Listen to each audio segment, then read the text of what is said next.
श्री स्वामी समर्थ. माझ्या भक्ती हीच शक्ती या चॅनेलवर आपणा सर्वांचे स्वागत आहे. आज आपण या व्हिडिओमध्ये देवी स्कंदमाताबद्दल माहिती पाहणार आहोत. देवी स्कंदमाता नवदुर्गापैकी 5व्या रूपातील देवी आहे. स्कंदमाता देवीची पूजा नवरात्रोत्सवाच्या 5व्या दिवशी करण्यात येते.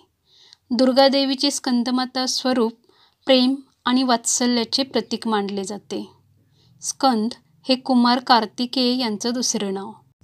स्कंद म्हणजे कार्तिकेय आणि माता म्हणजे आई, त्यामुळे स्कंदमाता म्हणजे स्कंदाची म्हणजेच कुमार कार्तिकेयाची आई.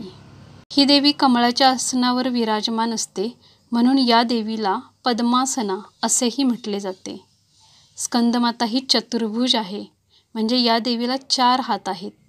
यापैकी दोन्ही हातात कमळाची फुले आहेत, तर एक हात भय दूर करणाऱ्या अभय मुद्रेत आहे, तर दुसऱ्या हाताने मांडीवर बसलेल्या कुमार कार्तिकेयांना पकडले आहे. स्कंदमाता देवीचा रंग पूर्णतः शुभ्र आहे. तिचे वाहन सिंह आहे. अग्नीची देवी म्हणून ओळखली जाणारी आणि भक्तांना मोक्ष, शक्ती, समृद्धी, खजिना, ज्ञान आणि त्यांच्या सर्व इच्छा पूर्ण करणारी मानली जाणारी स्कंदमाता सूर्याचे तेजस्वी रूप धारण करते. स्कंदमाता देवीला सौरमंडळाची अधिष्ठात्री आहे असे म्हणतात.